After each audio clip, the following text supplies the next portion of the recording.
오늘은 우리가 야곱의 이름을 바꾸시는 하나님이라는 제목으로 우리 하나님 말씀을 보고자 합니다. 한번 따라해 보세요. 우리의 이름을 바꾸시는 하나님. 네, 여러분이 한번 생각해 보시면서 하나님 말씀을 보도록 하겠습니다. 태어날 때서부터 발 뒤꿈치를 잡는 자라는 이름을 갖고 태어난 야곱은 자신이 이루고자 하는 것은 반드시 이루어내는 사람이었습니다. 자신이 이루고자 하는 것을 이루기 위해서 기회를 잘 포착해서 기회를 살리는 기회주의자의 삶을 살았기 때문이죠. 형 에서를 속여 장자권을 획득할 때도 사냥 후에 배가 심히 고픈 형 에서의 상황을 기회로 삼아서 팥죽으로 장자의 명분을 획득했습니다. 또한 아버지 이삭이 장자가 얻을 축복에 기도를 한다라는 말을 들었을 때 형보다 먼저 음식을 준비해서 아버지를 속여 장자가 얻을 축복의 기도를 받아낸 것을 우리는 잘 알 수 있습니다. 이런 야곱에게 하나님은 아버지의 집을 떠나 라반을 만나게 하시고 이 라반에게 10번이나 속게 하십니다. 그런 상황에서도 야곱은 자신이 얻고자 하는 것은 끝까지 얻어냈습니다. 여러분, 에서의 고백을 먼저 한번 보세요. 에서의 고백을 보면 이런 고백이 나옵니다. 창세기 27장 36절에 보면은 에서가 이르되 그의 이름을 야곱이라 함이 합당하지 아니하니까 그가 나를 속임이 이번이 두 번째이니다. 전에는 나의 장자의 명분을 빼앗고 이제는 내 복을 빼앗았나이다. 또 이르되 아버지께서 나를 위하여 빌복을 남기지 아니하셨나이까. 장자가 얻을 축복을 어떻게 해서든지 다 얻어낸 것이 바로 야곱의 모습이에요. 또 라반도 마찬가지죠. 라반이 자신을 속이고 이용해서 자신의 이익을 극대화하려고 했지만 그런 과정에서도 야곱은 자신이 이루고자 하는 것을 결국에는 이루어냅니다. 창세기 30장 42절에서 43절에 보면 이런 말씀이 나와요. 약한 양이면 그 가지를 두지 아니하니 그렇게 함으로 약한 것은 라반의 것이 되고 튼튼한 것은 야곱의 것이 된지라. 이에 그 사람이 매우 번창하여 양떼와 노비와 낙타와 나귀가 많았더라라고 기록하고 있어요.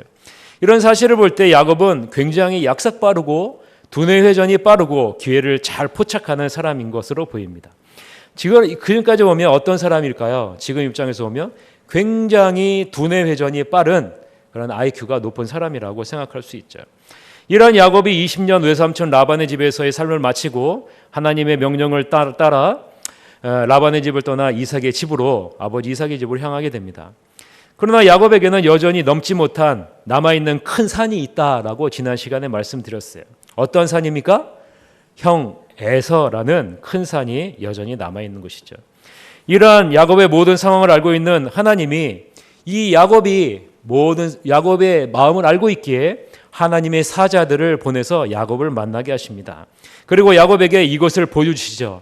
너는 홀로 있는 것이 아니라 하나님의 군대가 너와 함께 있단다. 그러니 두려워하지 말고 힘내서 정면으로 형 에서를 향해 나아가라 라는 그런 말이죠. 그래서 야곱에게 이렇게 외치라고 했어요. 네 단어이죠. 뭐라고 외치라고 했어요? 마하나임이라는 단어를 외치게 했습니다. 이 야곱에게 마하나임은 나 혼자가 아니라 하나님이 나와 함께 하시는구나, 하나님의 군대가 나와 함께 하시는구나 라는 것을 깨닫게 해주신 것입니다. 그래서 담대하게 형 에서를 만나러 가게 하기 위해서 그렇게 한 것이죠. 그러나 야곱은 하나님의 군대가 함께 있음에도 불구하고 하나님의 군대를 의지하기보다 자신의 지혜와 꾀를 의지합니다. 왜 그럴까요? 하나님의 군대는 눈에 보이지 않기 때문에 그래요. 눈에 보이는 것은 암울한 현실이 눈에 보이기 때문에 그런 거죠. 그래서 자신의 지혜와 꾀를 의지해서 나아갑니다. 먼저 자신의 사자들을 보내서 형 에서의 환심을 사려고 해요. 그리고 야곱은 형 에서를 이렇게 표현합니다. 당신은 나의 주인이십니다 라는 거죠. 그리고 자신은 주의 종입니다 라고 얘기를 하고 또 형 에서에게 이렇게 얘기합니다. 내 주께 은혜 받기를 원합니다 라고 얘기를 해요. 여러분, 하나님의 자녀는 하나님의 은혜를 구하는 자예요. 네? 그러나 야곱은요, 지금 누구의 은혜를 구하고 있습니까? 하나님의 은혜를 구하기보다 형 에서의 은혜를 구하고 있는 거예요. 왜 그럴까요? 자기보다 강하기 때문에 그런 거죠. 하나님은 이러한 야곱의 계획과 그 뜻을 그대로 그냥 내버려 두실까요? 아니면 그 마음을 바로 잡으실까요? 그 마음이 잘못된 것을 바로 잡으시겠죠. 그래서 여러분, 하나님은 이 사자들을 통해서 야곱의 계획대로 되어지지 않는다라는 것을 깨닫게 해요. 바로 잡으시려고 하는 거죠. 여러분, 하나님의 언약을 이을 언약의 조상은요, 삐뚤어진 가운데 언약의 조상으로 세우지 않아요. 하나님은 온전한 모습으로 그 언약의 조상을 세운다라는 거죠. 야곱이 보낸 사자들은 에서가 어떻게 오고 있다라고 얘기합니까? 400명의 잘 훈련된 군사들과 함께 오고 있다라고 보고를 합니다. 여러분, 20년 동안 이 에서는 무슨 생각을 하고 있었을까요? 네? 2번이나 섰고 자기가 얻을 모든 축복을 다 잃어버린 그것을 마음에 두고두고 새겼을 것이고, 또 그것으로 인해 복수의 날을 기다리면서 살아왔을 것입니다. 이 형 에서가 드디어 야곱을 무너뜨리고 야곱의 모든 것을 다 진멸시켜버릴 기회를 잡고 400명의 군사를 이끌고 오고 있는 것이 아니겠습니까? 이러한 사실을 알게 된 야곱은요, 심히 두려워하면서 비로소 하나님을 찾아요. 창세기 32장 11절에 보면 이런 내용이 나오죠. 우리 다 같이 한번 읽어봅시다. 창세기 32장 11절 시작. 내가 주께 간구하오니 내 형의 손에서 에서의 손에서 나를 건져내시옵소서. 내가 그를 두려워함은 그가 와서 나와 내 처자들을 칠까 겁이 나기 때문이니이다. 비로소 야곱은 하나님을 바라봐요. 하나님, 두렵습니다. 도와주십시오 라는 거 얘기를 하면서 하나님이 전에 저에게 약속해 주신 것이 있지 않습니까? 그 약속이 지금도 여전히 유효합니까? 라는 그런 말을 해요. 창세기 32장 12절이죠. 주께서 말씀하시기를 내가 반드시 내게 은혜를 베풀어 내 씨로 바다에 셀 수 없는 모래와 같이 많게 하리라 하셨나이다 라고 이 야곱이 고백을 해요. 그리고 나서 야곱은 자신의 소유 중에 형 에서를 위하여 예물을 취해 각각 때로 나누어서 종들의 손에 맡기고 자신보다 먼저 강을 건너가 형 에서를 만나게 합니다. 여러분, 창세기 32장 13절에서부터 16절에 이 내용이 나오는데요. 우리 다 같이 한번 읽어봅시다. 시작. 야곱이 거기서 밤을 지내고 그 소유 중에서 형 에서를 위하여 예물을 택하니 암염소가 200이요 순염소가 20이요 암양이 200이요 수량이 20이요 전나는 낙타 30과 그 새끼요 암소가 40이요 황소가 10이요 암나귀가 20이요 그 새끼 나귀가 10이라. 그것을 각 때로 나누어 종들의 손에 맡기고 그의 종에게 이르되 나보다 앞서 건너가서 각 때로 거리를 두게 하라 하고. 여러분, 이 말을 읽으면서 야곱이 하나님을 전적으로 의지하는 것 같습니까? 아니면 여전히 에서를 두려워함으로 자신의 지혜로 그것을 헤쳐나가려 하는 것이 보입니까? 야곱은 여전히 하나님을 전적으로 의지하기보다 자신이 가지고 있는 그 지식과 자신의 것을 의지하고 있는 것을 우리가 볼 수 있어요. 야곱은 자신의 소유를 나누어서 형 에서를 먼저 만나게 합니다. 그리고 나서 형 에서의 감정을 푼 후에 그 다음에 만날 것을 계획을 세우고 있는 거예요. 여러분, 이 세상의 관점에서 보면 이 야곱의 계획은 정말로 더할 나위 없는 지혜로운 계획입니다. 자신의 모든 재물로 환심을 사요. 이 모든 재물이 다 형 에서를 위한 것입니다 라는 거죠. 여러분 같으면 기분이 어떻겠어요? 20년 동안 모은 모든 재산을 형 에서를 향해 보내면서 당신을 위해 제가 열심히 일했습니다 라고 얘기를 하면 기분이 좋지 않을 사람이 없죠.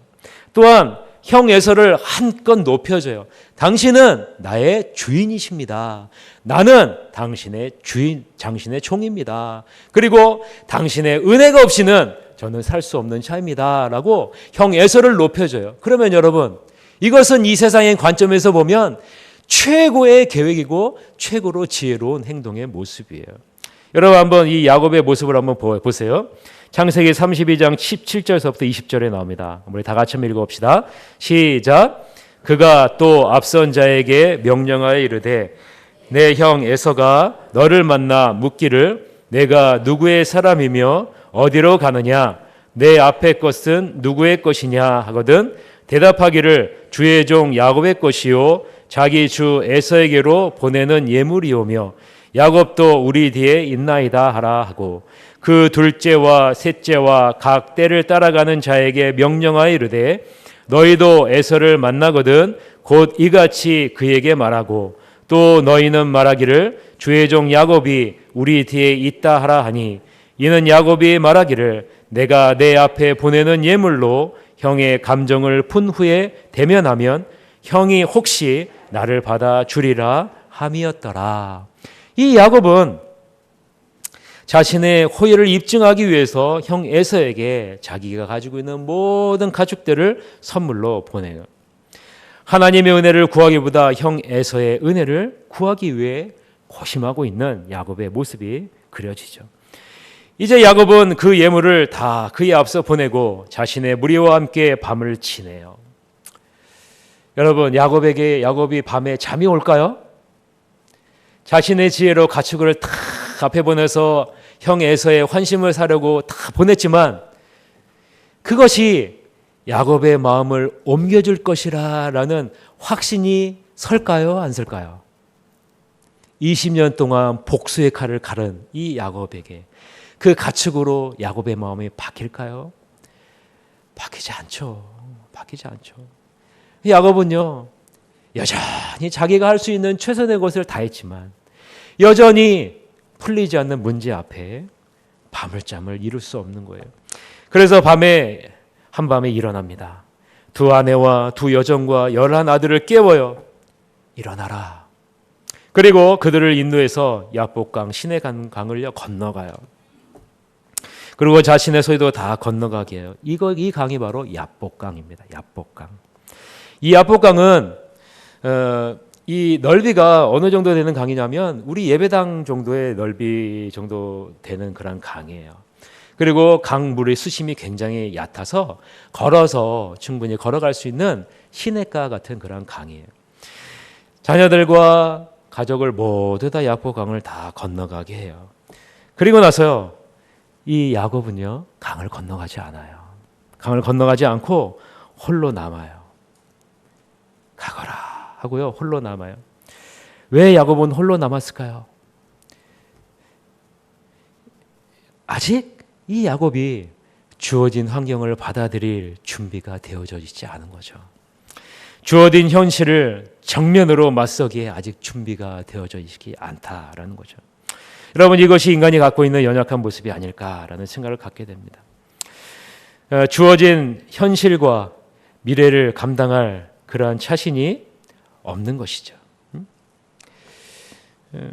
여러분은 주어진 현실과 미래를 감당할 자신이 있습니까? 지금 여러분이 주어진 현실과 미래를 감당할 자신이 있습니까? 대부분 우리에게 주어진 현실과 미래가 버거워서 눈앞이 캄캄한 것이 우리의 현실이 아닙니까? 야곱도 마찬가지입니다.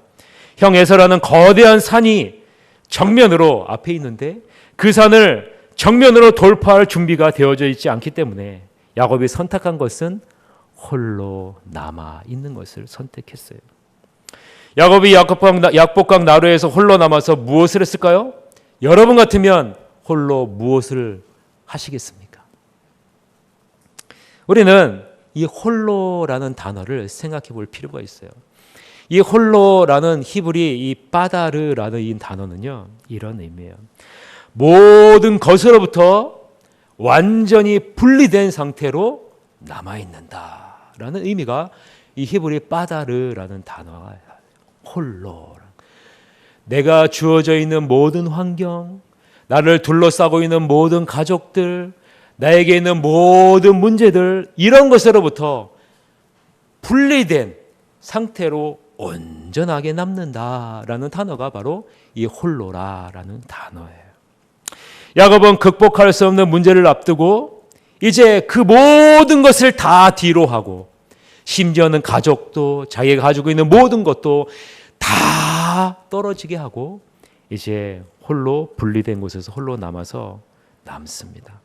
여러분, 뭘 했을까요? 야곱이 뭘 했을까요? 저는 기도했을 것이다 라고 생각해요. 기도했을 것이다. 여러분 한번 생각해 보세요. 우리에게 암이라는 무겁고 버거운 병이 우리가 걸려요. 우리는 우리가 할 수 있는 것을 다 하고 그 다음에 현대의 의술을 다 의지해서 할 수 있는 것까지 다 했어요. 그런데 마지막에 의사가 이런 얘기를 합니다. 지금까지의 발달된 의술로 할 수 있는 것은 다 했습니다. 그러나 지금 우리가 할 수 있는 것은 아무것도 없네요. 이제 며칠밖에 남지 않은 것 같습니다. 라고 얘기를 듣게 되면 여러분은 어떻게 하시겠습니까? 여러분이 할 수 있는 것을 다 했어요. 그리고 주변에 있는 의술도 모든 것도 할 수 있는 것을 다 했어요. 그러나 극복할 수 없는 한계의 벽에 도달해 있어요. 그러면 여러분은 무엇을 하시겠습니까? 그때 여러분 우리가 할 수 있는 것은 한 가지밖에 없지 않습니까? 모든 것을 다 뒤로 하고 홀로 하나님 앞에 서는 거예요. 홀로 하나님 앞에 서는 것 외에 우리가 할 수 있는 것이 무엇이 있겠어요? 여러분 우리가 홀로 하나님 앞에 서서 우리가 무엇을 하겠습니까? 하나님을 집중하는 거죠. 하나님께 집중하는 거죠. 왜 하나님께 집중해요? 이 하나님이 모든 것을 주관하고 계시는 전능하신 창조주 하나님이시기 때문에 그런 거예요. 야고보는요, 홀로 이제 하나님밖에 없습니다 라는 그런 마음으로 남아있는 거죠. 아무리 지혜롭고 뛰어난 사람이라도 20년 동안 복수의 칼을 갈고 400명의 훈련된 군사들을 이끌고는 형 예서를 막을 방법은 눈 씻고 찾아봐도 없는 거예요.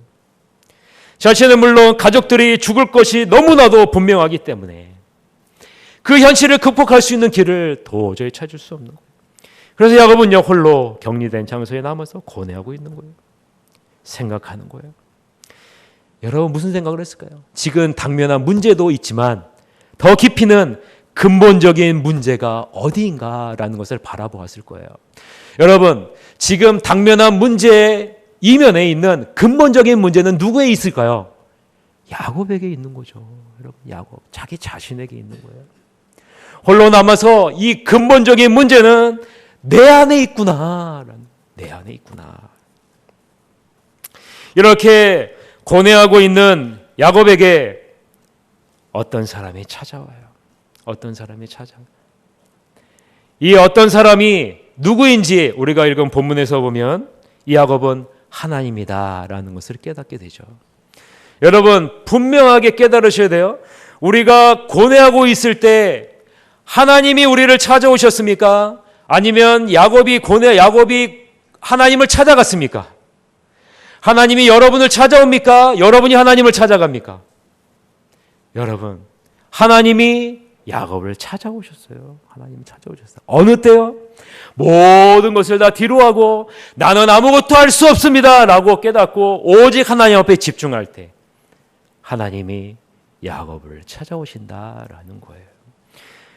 여러분 혹시 나는 왜 하나님을 만나지 못합니까? 나는 왜 하나님을 경험하지 못합니까? 왜 하나님의 도우심을 경험하지 못할까요? 라고 이야기하신다면 우리는 야곱의 모습을 통해서 이렇게 알 수 있어요. 아직도 우리가 의지하고 있는 것이 있기 때문에 하나님을 만나지 못하고 있는 것이다 라는 거예요. 젊었을 때는요 젊음을 의지해요. 건강할 때는요 건강을 의지해요. 재물이 있을 때는요 재물을 의지해요. 하나님을 전적으로 의지하지 못하게 하는 것이 이 세상이라는 거예요. 그러나 여러분 건강도 잃고 재물도 잃고 내가 가지고 있는 모든 것을 다 잃었고 하나님 앞에 온전히 집중할 때 그때요 하나님은요 여러분을 찾아오세요. 진정한 도움이 무엇인지를 알게 하신다는 거죠. 내가 가지고 있는 모든 것을 뒤로하고 하나님께 홀로 남아 집중할 때 하나님은 우리를 찾아오십니다. 그리고 우리의 마음을 만져주세요. 홀로 남아 하나님께 집중할 수 있는 시간이 그만큼 귀하고 소중한 거예요. 이러한 시간을 여러분 가지셔야 돼요. 모든 것에 분리된 상태로 홀로 하나님 앞에 집중하는 그 시간에 하나님은 여러분을 찾아오세요. 여러분 새하늘교회 가요. 매일 열려 있고요. 매일 있어요. 여러분 시간 될 때, 여러분이 개인적으로 시간 날 때 오세요. 오세요. 그리고요, 홀로 기도하세요. 저는 가끔가다 이렇게 교회에서 왔다 갔다 하면 성도님 한 분이 저 구석에 가서 하나님 앞에 기도하는 모습을 봐요. 저는요, 그 모습을 볼 때마다 야, 하나님은 저 모습을 얼마나 기뻐하실까? 하나님을 온전히 의지하는 저 모습이 얼마나 기뻐하실까라는 그런 생각을 해요. 여러분, 홀로 고뇌하는 야곱에게 하나님이 찾아오셨어요. 어떤 사람이 찾아옵니다. 야곱은 이 사람이 누군지 모르지만 나중에는 이 사람이 하나님이심을 나중에 알게 돼요. 야곱은 자신을 찾아온 어떤 사람과 밤이 새도록 씨름합니다. 그 싸움이 얼마나 격렬했음을 씨름하다라는 단어로 설명을 해요. 씨름하다라는 단어, 이 히브리 아바크라는 단어는요, 어떤 의미냐면 먼지가 수북히 쌓여 있다라는 단어가 바로 이 히브리어 단어 아바크라는 단어예요. 씨름하다. 여러분 한번 생각해 보세요. 먼지를 여러분 막 싸우면 서로 허리를 잡고 막 씨름하면 여러분 이 먼지가 막 나잖아요. 먼지가 나는데 얼마나 맹렬하냐면요, 이 먼지가 수북히 쌓여 있을 정도로 씨름했다는 거예요. 씨름했다는 거예요. 이것은 이 싸움이 얼마나 격렬했는지를 보여주는 것이죠. 이 장면을 카일 델리치라는 신학자는요, 이렇게 설명해요. 이 장면은 야곱의 필사적인 기도의 모습이다라고 이 카일 델리치라는 신학자는 이야기합니다. 여러분, 일반적인 견해는 이런 거죠. 이 씨름의 성격을 야곱이 하나님의 사람에게 매달려 울부짖는 모습과 처절하게 간구하는 기도까지 포함한 씨름이다라고 보아요. 자, 그러면 야곱과 하나님의 사람과의 씨름에 대해 씨름이 어떤 씨름인가라는 걸 살펴볼 필요가 있죠. 야곱은 홀로 남아서 고뇌합니다. 어떻게 하면 형 에서의 마음을 돌려 가족을 무사히 보존할 수 있을까 고민합니다. 이런 야곱에게 하나님의 사람이 찾아왔어요. 왜 찾아왔을까요? 그것은 야곱의 지금 마음이 잘못되었음을 바로잡기 위해서, 알려주고 바로잡기 위해서 온 거예요. 여러분, 야곱의 마음이 왜 잘못됐는가라는 것을 여러분 우리는 아셔야 돼요. 왜 그럴까요? 하나님은 이미 베델에서 말씀하셨어요. 뭐라고 말씀하셨냐면 내가 너와 함께하리라. 그리고 너가 아버지의 집에 무사히 오리라. 내 자녀들이 번성하리라. 내 자녀를 통해서 모든 사람들이 복을 받게 될 것이다 라고 얘기를 하고 무사히 돌아올 때까지 내가 너와 함께 있겠다라고 얘기를 했어요. 약속을 해주셨어요. 그리고 20년 동안 외삼촌 라반을 위해 일을 할 때도 하나님이 함께 하셨음을 입증하셨어요. 또한 외삼촌 라반에게 나타나셔서 나는 야곱과 함께하는 하나님이다 라고 얘기하셨어요. 이 모든 모습으로 확인시켜 주셨어요. 그리고 야곱에게도 말했죠. 내 아버지 야곱이 있는 곳으로 돌아가라 라고 얘기하셨어요. 이런 모든 약속을 받은 야곱인데 이 야곱이 지금 무엇을 하고 있는 거예요? 걱정하고 근심하고 자기 자신의 지혜를 의지하고 있는 것이다 라는 거예요. 여러분 창세기 28장 15절 한번 보세요. 창세기 28장 15절 시작. 내가 너와 함께 있어 내가 어디로 가든지 너를 지키며 너를 이끌어 이 땅으로 돌아오게 할지라. 내가 내게 허락한 것을 다 이루기까지 너를 떠나지 아니하리라 하신지라. 여러분 여기서 뭘 약속해요? 너가 어디로 가더니 너를 지킨다라고 얘기하고 있죠. 지킨다. 너를 이끌어 이 땅으로 돌아오게 할 것이다 라고 약속했어요. 하나님의 사람이 와서 야곱과 씨름한 것이 무엇일까요? 눈에 보이는 현실을 바라보지 마라. 눈에 보이지 않는 하나님이 너와 함께 하심을 바라봐라 라는 그런 씨름이 아니겠습니까? 이 하나님이 이 땅으로 돌아오게 하신다고 약속하지 않았느냐?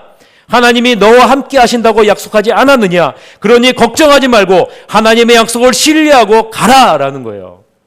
여러분 이 싸움이죠. 그러나 여러분 이런 하나님의 사람의 설득에 호락호락하게 여러분 야곱이 넘어갑니까? 넘어가지 않아요. 야곱은 이렇게 말하는 거예요. 하나님의 사람이요 이번만큼은 아닙니다. 상대는 바로 나에게 2번이나 섰고 20년 동안 복수의 칼을 갈고 있는 형 에서입니다. 이 형이 훈련된 400명의 군사를 이끌고 지금 나와 내 가족을 진멸하기 위해서 오고 있습니다. 그 형이 400명의 군사와 지금 눈앞에까지 오고 있지 않습니까? 눈에 보이지 않는 하나님의 약속으로는 안 됩니다. 잘 느낄 수 없는 하나님이 나와 함께 하신다라는 것으로는 절대로 해결되지 않습니다. 더 확실한 증거를 나에게 주십시오라는 거예요. 여러분, 이 씨름이 지금 하나님의 사람과 야곱 사이에 있는 거예요. 야곱 사이에 있는 거예요. 가라! 내가 이미 약속하지 않았느냐? 야곱은요. 아닙니다. 눈에 보이는 확실한 증거를 주세요. 눈에 보이는 확실한 증거를 주세요. 사랑하는 성도 여러분, 야곱은 자신이 원하는 것은 어떤 것이든 집요하게 얻어내는 인물이라고 말씀을 드렸어요. 자신의 미래를 책임질 수 있는 어떤 눈에 보이는 것이 있기 전에는 절대로 자신의 뜻을 굽히는 인물이 아니라라는 거예요. 이 싸움을 결국 밤이 새도록 지속한 거예요. 야곱의 고집이 얼마나 센가를 우리는 이 대목에서 볼 수가 있죠. 여러분, 여러분의 고집은 셉니까? 약합니까? 네? 여러분의 고집은 세요? 유순해요? 네? 옆에 있는 사람에게 한번 물어보세요. 당신의 고집은 셉니까? 시작. 네? 자, 여러분 자신에게 대답해 보세요. 제가 질문을 할게요. 여러분의 고집은 세요? 약해요? 세요? 예. 셉니까? 예. 여러분, 아내 되신 여러분이요, 남편에게 집니까? 이깁니까? 남편에게 물어볼게요. 남편 되신 여러분이요, 아내에게 집니까? 이깁니까? 왜 남편은 다 지고 여성분은 다 이겨요? 왜? 예? 여러분, 대부분 고집을 꺾지 않는 것이 우리 인간의 모습이에요. 정말로 여러분, 야곱의 고집 못지않게 고집이 센 게 누구의 고집이에요? 여러분의 고집이에요. 우리 강영일 성도님이 하나님 고집이래요. 예, 여러분, 하나님 고집도 세요. 예. 그러니까 여러분 계속 싸우잖아요. 여러분, 밤이 새도록 자신의 고집을 꺾지 않는 야곱의 모습을 본 하나님의 사람이요, 이 고집을 꺾을 수 없다라는 것을 깨닫게 돼요. 그리고 나서 여러분, 오늘 본문을 얘기하는 거예요. 여러분의 고집은요, 하나님도 꺾지 못합니다. 여러분의 고집은 하나님도 꺾지 못해요.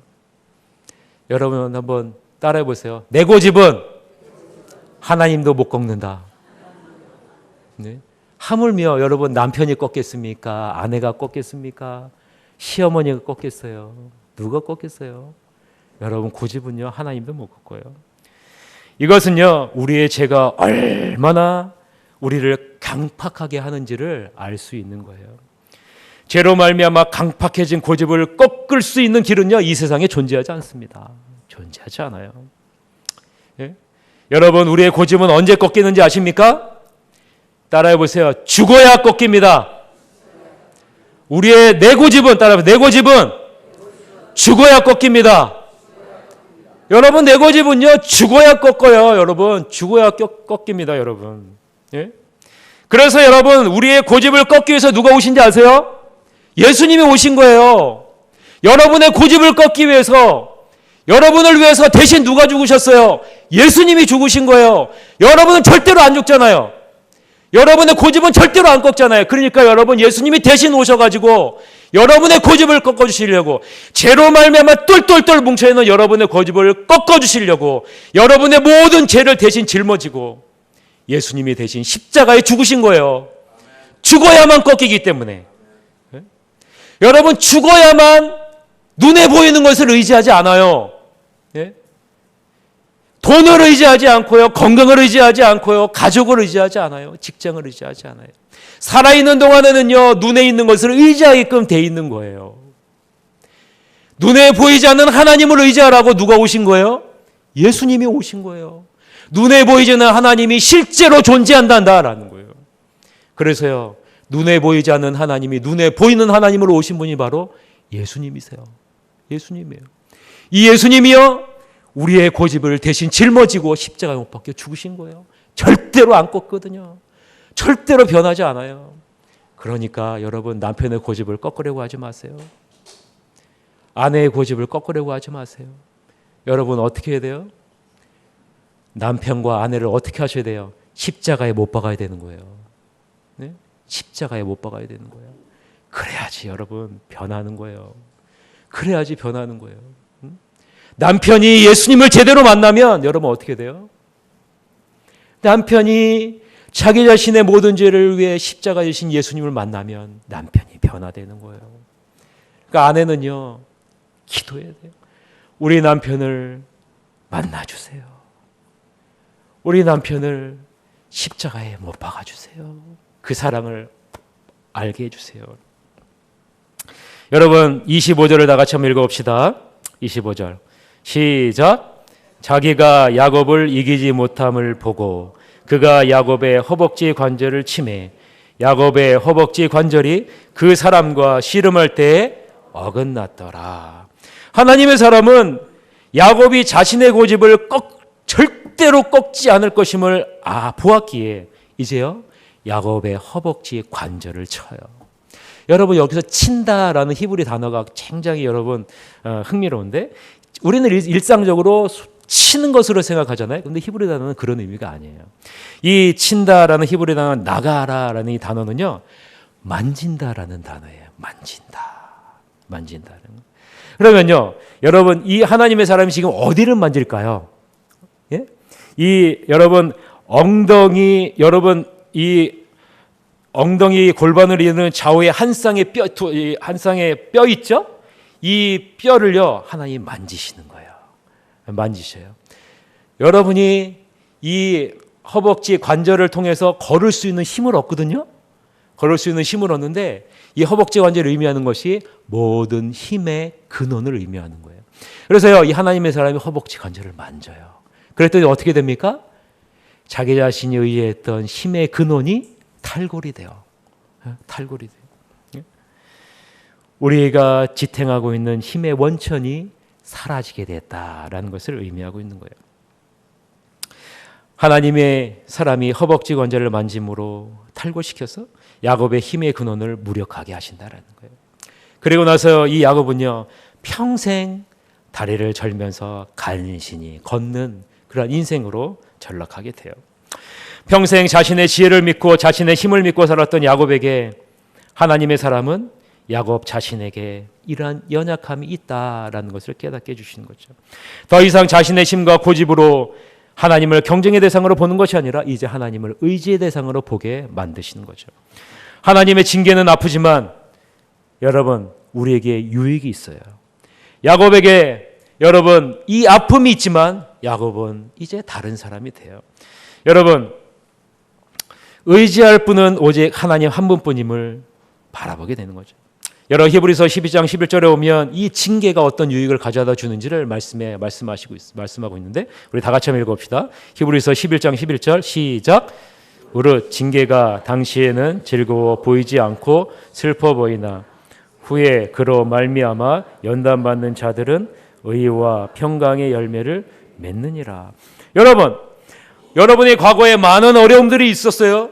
또 지금도 여러분 어려움 가운데 있어요. 그러나 여러분, 그 어려움으로 남는다면 우리는 가장 불행한 인생이 될 수밖에 없어요. 그러나 여러분, 그 어려움을 통해서 하나님은 무엇을 하신다고 얘기해요? 연단을 하신다는 거예요. 어떻게 연단을 해요? 하나님의 축복을 받기에 합당한 자로 연단하신다라는 거예요. 여러분은 하나님의 축복을 받기를 원해요? 하나님이 예비하신 놀라운 복을 받기를 원해요. 그러나 하나님의 관점에서는 그 복을 감당할 그릇이 아니다라는 거예요. 그러니 그 복을 받을 그릇으로 하나님은 만드시는 거죠. 토기장이 되신 하나님이 그 그릇을 만드시는 거예요. 비록 이 연단은, 징계는 어려워요. 힘들어요. 그러나 이것을 통해서 하나님은 우리에게 무엇을 주세요? 받을 만한 자로 우리를 만드신다라는 거예요. 그리고 의와 평강의 열매를 맺게 하신다라는 거예요. 힘의 근원이 사라진 야곱에게 하나님은 말씀합니다. 26절이죠. 그가 이르되 날이 세려하니 나로 가게 하라. 야곱이 이르되 당신이 내게 축복하지 아니하면 가게 하지 아니하겠나이다. 여러분, 하나님의 사람은 야곱에게 명령형으로 말했어요. 나로 가게 하라. 여러분, 상식적으로 한번 생각해 보세요. 그냥 가면 되지 왜 야곱에게 굳이 나로 가게 하라 라고 명령을 할까요? 그것은 하나님의 숨겨진 의도가 담겨져 있기 때문에 그런 거예요. 하나님의 사자는 힘의 근원이 무너진 야곱이 하나님을 전적으로 의지하고 있는가 의지하지 않고 있는가를 확인하기 위해서 이렇게 얘기하고 있는 거죠. 이때 야곱은 대답합니다. 내게 축복하지 아니하면 가게 할 수 없습니다. 하나님의 축복이 없으면 나는 살 수 없는 자입니다. 라는 그런 고백이죠. 우리는 여기에서 야곱이 지금 자신과 씨름한 사람이 하나님임을 알고 있는 것이죠. 바로 성육하기 전인 성자 하나님 예수 그리스도가 지금 야곱에게 찾아오신 거예요. 자신의 힘의 근원이 무너진 야곱이 의지할 것은 바로 하나님밖에 없다라는 것을 고백하고 있는 것이죠. 이때 하나님의 사람이 야곱에게 묻습니다. 내 이름이 무엇이냐? 여러분, 하나님의 사람이 야곱의 이름을 알고 있었을까요? 모르고 있었을까요? 알고 있죠. 알고 있죠. 알고 있는데 왜 이름을 물어볼까요? 왜 이름을 물어볼까요? 그 이름은 내 이름으로 어떤 삶을 살았는지를 돌아봐라 라는 거예요. 돌아봐라. 여러분, 야곱의 이름의 뜻은 무엇이라고요? 발 뒤꿈치를 잡는 자, 속이는 자로 이기적이고 약삭빠르고 그것으로 인해서 많은 실수를 저지른 그런 삶을 살았어요. 이로 인하여 많은 고난의 삶을 산 사람이 바로 야곱이에요. 그것을 너가 보라라는 거죠. 보라라는 거죠. 여러분, 이 이름은 누구에게 부여된 이름이에요? 이 세상으로부터 부여된 이름이에요. 사람으로부터 부여된 이름이에요. 이러한 야곱에게 하나님은 새로운 이름을 부여하세요. 28절입니다. 우리 다 같이 한번 읽어봅시다. 시작. 그가 이르되 내 이름을 다시는 야곱이라 부를 것이 아니요 이스라엘이라 부를 것이니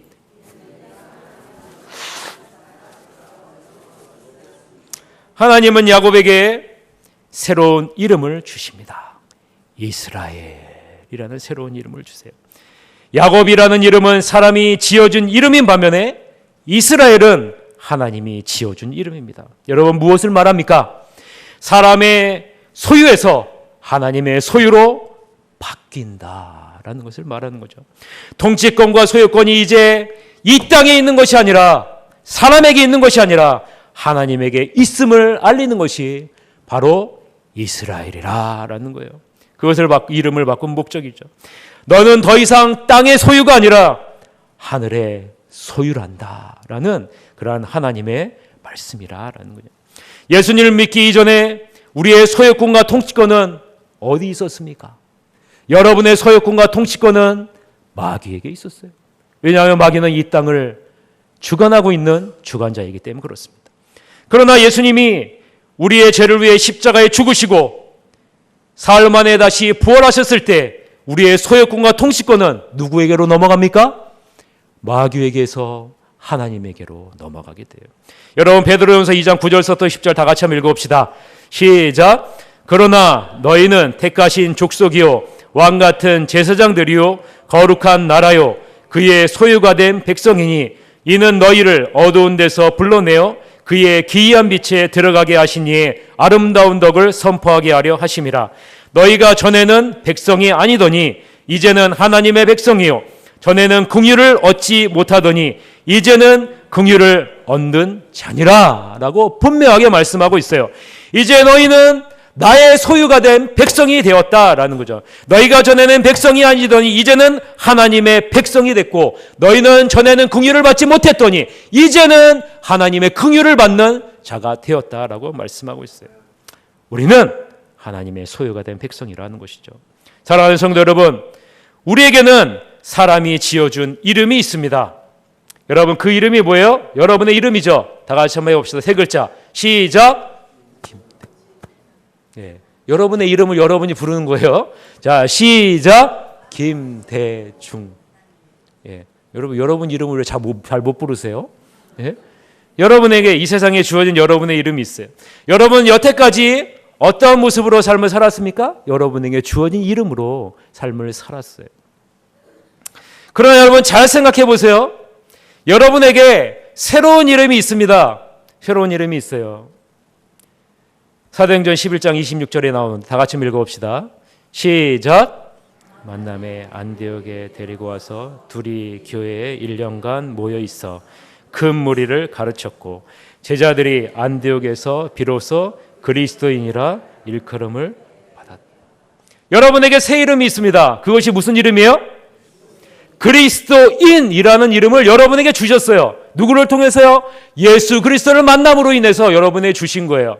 여러분 예수 그리스도를 만나기 이전에는 여러분에게 주어진 세 글자 이름으로 살았다면 예수 그리스도를 만난 이후에는 여러분의 새로운 이름이 주어졌다는 거예요. 마치 야곱에게 하나님이 만나셔서 이스라엘이라는 새로운 이름을 주셨듯이 여러분에게도 그리스도인이라는 새로운 이름을 주셨다라는 거예요.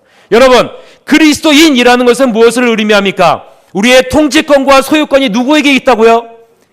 그리스도에게 있다는 거예요. 그게 바로 그리스도인이라는 거예요. 그리스도를 따라 사는 사람이 바로 그리스도인이라는 것입니다. 여러분은 어떻게 살고 있습니까? 사람이 지어준 이름으로 살고 있습니까? 아니면 그리스도인으로 살고 있습니까? 하나님이 야곱을 찾아온 긍정적인 목적은 뭐예요? 오늘 본문을 보니까 한 가지의 목적이 있는 거예요. 그것은 바로 이름을 바꾸어 주시려고 찾아오신 거예요. 이름을 바꾸어 주시려고 찾아오신 거예요. 더 이상 남의 발 뒤꿈치를 잡는 인생이 아니라, 더 이상 남을 속이는, 남의 등을 치며 사는 그런 인생이 아니라, 이제부터는 하나님에게 통치권이 있고 하나님에게 소유권이 있는 존재로 너는 살게 될 것이다 라는 그런 의미에서 하나님이 찾아오신 거예요. 오늘 보면 28절에 보면 이스라엘이라는 이름의 뜻이 내가 하나님과 및 사람들과 겨루어 이겼음이니라 라고 기록하고 있어요. 여러분, 사람이 하나님과 겨루어 싸우면, 싸우는 것도 불가능하지만 싸워서 이길 수 있습니까? 불가능하죠. 그러면 이 말이 의미하는 것이 무엇이냐라는 거예요. 이것은요, 이런 의미입니다. 이제부터는 너의 지혜로, 너의 힘으로 싸우는 자가 아니라 이제부터는 하나님과 더불어 싸우는 자가 될 것이다 라는 의미가 바로 이 이스라엘이라는 단어 안에 담겨져 있는 거예요. 그래서 72장에서는 이 구절을 이렇게 해석합니다. 야곱이 하나님과 사람 앞에 능력을 나타내었다는 의미보다는 장차 하나님과 사람들에 대하여 야곱이나 야곱의 후손들이 하나님의 능력을 보여줄 것이다 라고 해석을 해요. 이스라엘로 이름을 바꾸신 이유는 이제부터는 너 홀로 너의 지혜로 싸우는 자가 아니라 하나님과 더불어 이 세상과 싸우는 존재가 되었다라는 것을 의미하고 있는 거예요. 실제로 이 이름은요, 이스라엘이라는 나라의 이름으로 사용하게 되죠. 그럼 이제 이스라엘이라는 나라의 이름은 무슨 의미냐면 이스라엘은 하나님과 더불어 싸우는 나라다라는 의미가 있는 거예요. 여러분, 우리는 그리스도인입니다. 그러면 그리스도인은 어떤 의미일까요? 그리스도와 더불어 이 세상과 싸우는 사람이다라는 거예요. 그리스도와 더불어 부르심을 받은 자들이다라는 의미가 이 가운데 담겨져 있는 것입니다. 이제 야곱은 하나님의 축복을 받습니다. 그리고 그곳 이름을 브니엘이라고 불러요. 자, 29절 30절 다 같이 한번 읽어봅시다. 29절 30절 시작. 청하여 이르되 당신의 이름을 알려주소서. 어찌하여 내 이름을 묻느냐 하고 거기서 야곱에게 축복한지라. 그러므로 야곱이 그곳 이름을 브니엘이라 하였으니 그가 이르기를 내가 하나님과 대면하여 보았으나 내 생명이 보존되었다 함이더라. 야곱은 축복을 받습니다. 여러분 한번 생각해 보세요. 오늘 본문에 보면 야곱이 이겼대요. 야곱이 이겼는데 축복은 누구한테 받아요? 진 사람한테 받아요. 그럼 여러분 상식적으로 이해가 가세요?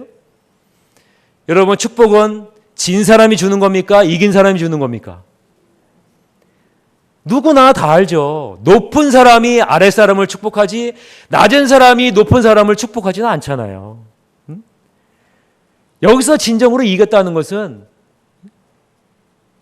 무슨 의미냐라는 것을 우리가 깨닫게 되는 거죠.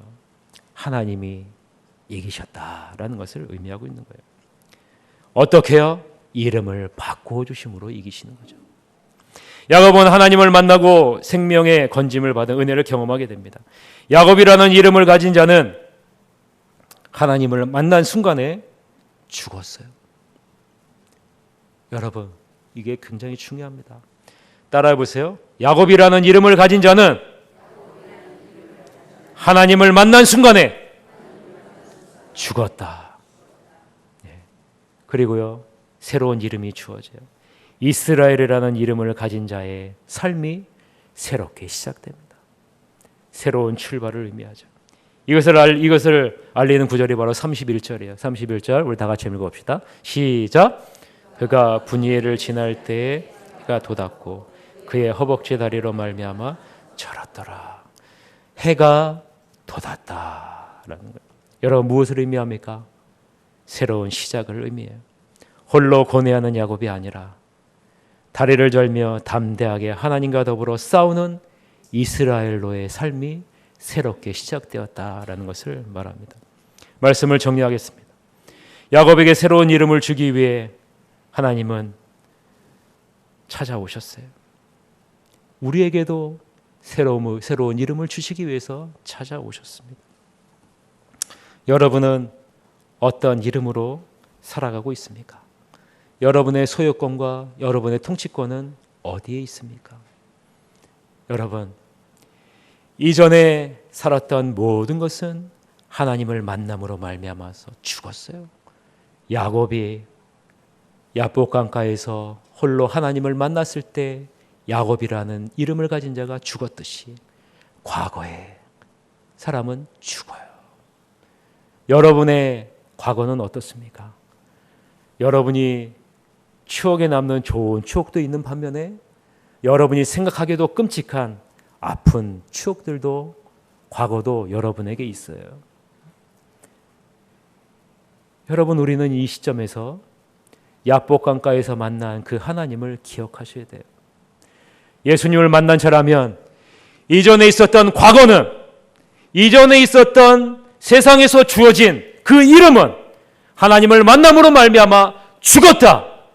이제는 예수 그리스도를 만남으로 말미암아 이스라엘, 그리스도인, 새로운 이름으로 살게 되었다라는 그런 믿음을 여러분 가지셔야 됩니다.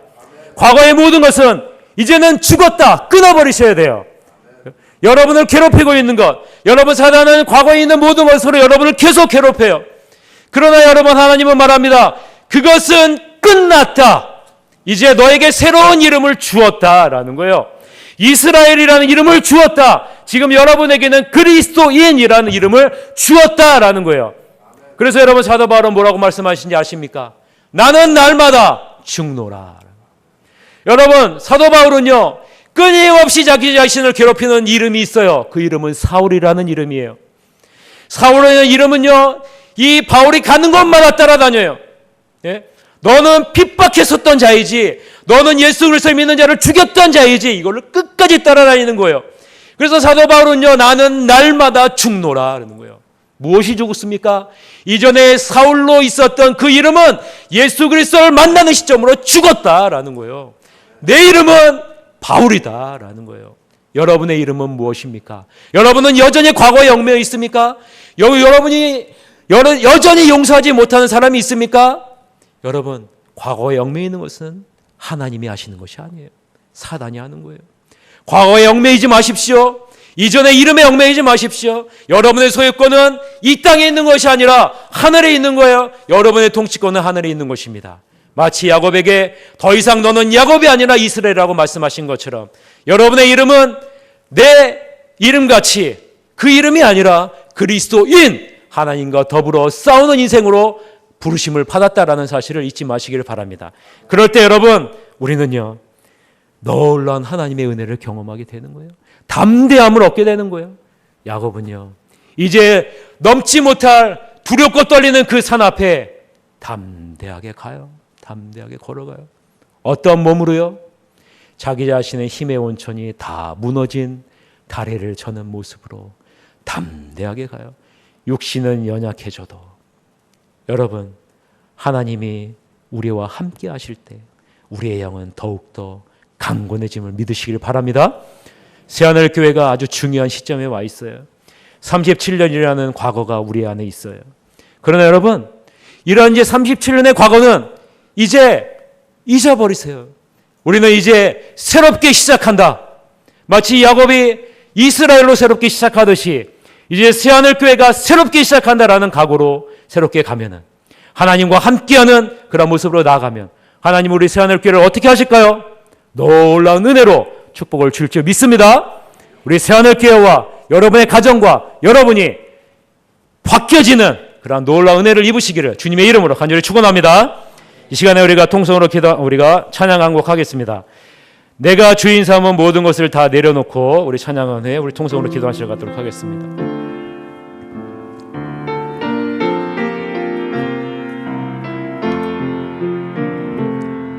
내가 주인 삼은 모든 것 내려놓고 내 주 대신 주 앞에 나가 내가 사랑했던 모든 것 내려놓고 주님만 사랑해. 내가 주인 삼은 모든 것 내가 주인 삼은 모든 것 내려놓고 내 주 대신 주 앞에 나가 내가 사랑했던 모든 것 내려놓고 주님만 사랑해. 주 사랑 거친 풍랑에도 깊은 바다처럼 나를 잠잠케 해. 주 사랑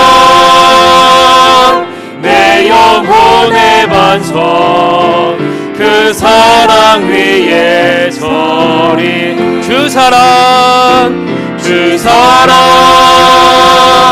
거친 풍랑에도 깊은 바다처럼 나를 잠잠케 해. 주 사랑 내 영혼의 반석 그 사랑 위에 서리. 우리가 이 시간에 통성으로 기도하겠습니다. 이제 더 이상 아버지 하나님 이 세상의 것을 의지 않도록 주님께서 인도해 주옵소서.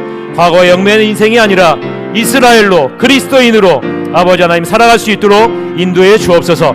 그리스도와 더불어 아버지 하나님 싸우는 자가 될 수 있도록 이끌어 주시고 오직 주님만을 바라보며 주님을 의지하는 자로 살아가 하나님의 위하신 놀라운 축복을 누리는 복된 삶이 될 수 있도록 이끌어 주옵소서라고 통성으로 기도하겠습니다. 기도하시겠습니다. 사랑이 많으신 아버지 하나님, 시간에 아버지 하나님 주님 앞에 기도합니다. 아버지 하나님, 우리 안에 아버지 하나님 여러 가지 많은 연약하고 부족한 부분들이 많습니다. 아버지 하나님, 야곱이 아버지와 여전히 아버지 하나님이 자기 자신을 의지하고 아버지 자신의 지혜를 바라보는 그런 모습, 아버지 하나님 고집을 꺾지 않는 그런 모습이 있었습니다. 아버지 하나님, 이 야곱의 아버지의 생명의 근원을 치심으로 아버지 하나님이여 새로운 이름을 부여해 주셔서 이제는 아버지 하나님과 더불어 싸우는 자라는 아버지 이스라엘의 이름을 주신 것을 바라봅니다. 소유권과 통치권이 이 땅에 있는 것이 아니라 하늘에 있는 자임을 아버지 하나님이여 알게 하여 주시니 감사합니다. 아버지 하나님, 우리는 여전히 아버지 이 세상의 얽매인 과거의 얽매인 인생을 살아가고 있지는 않습니까? 아버지 하나님, 더 이상 과거의 얽매인 인생을 살아가지 않도록 인도해 주시고 아버지 하나님 우리에게 주신 새로운 이름인 그리스도인 이름으로 아버지 온전하게 살아갈 수 있도록 주님께서 인도해 주옵소서. 그래서 아버지 하나님 하나님과 더불어 싸우고 하나님과 아버지 하나님이 이끄시는 놀라운 축복을 누리는 복된 하나님의 자녀가 다 될 수 있도록 주님께서 인도해 주옵소서. 주님께서 아버지 하나님 우리 새하늘교회와 모든 성도님들 가정과 아버지 하나님 모든 성도님들이 이전에 과거의 모든 것을 다 아버지 하나님이 없애버리고 이제는 아버지 새로운 삶을 살 수 있도록 이끌어주시고 하나님의 주신 놀라운 내 축복을 받는 복된 인생으로 나갈 수 있도록 주님께서 인도해 주시옵소서. 하나님, 야곱이라는 이름을 가진 자는 약복강가에서 하나님을 만남으로 아버지 하나님 죽었습니다. 이제 아버지 하나님 야곱에게는 새로운 이름을 주셨습니다. 하나님과 함께 더불어 싸우는 자라는 이스라엘이라는 이름을 주셨습니다. 우리도 여전히 이 세상에 살아가며 과거의 얽매인 인생을 살아가고 있습니다. 이러한 우리에게 그리스도인이라는 이름을 예수 그리스도의 십자가의 보혈의 은혜로 우리에게 주셨습니다. 아버지 하나님, 이제 더 이상 과거의 영내 인생을 살아가지 않도록 인도해 주옵소서. 아버지 하나님, 이제는 그리스도인으로 하나님과 더불어 살아가는 인생을 살아갈 수 있도록 인도해 주옵소서. 새하늘교회가 37년의 과거가 있나이다. 이전에 아버지 하나님, 그 과거의 영내 인생의 교회가 아니라 이제는 아버지 하나님 새롭게 도약하는 교회가 될 수 있도록 이끌어 주시고, 이스라엘과 그리스도의 같이 아버지 하나님과 더불어 아버지 하나님 나아가는 교회와 가정과 우리의 인생이 될 수 있도록 축복하여 주시옵소서. 그래서 아버지 하나님 예비하신 놀라운 축복의 은혜를 누리는 복된 하나님의 자녀들이 다 될 수 있도록 인도해 주옵소서. 이제는 우리의 구주 예수 그리스도의 은혜와 하나님 아버지의 무한하신 사랑과 성령님의 감화 감동 충만 교통하심이 사랑하는 모든 성도들 머리 위에 지금으로부터 영원토록 함께할지어다. 아멘.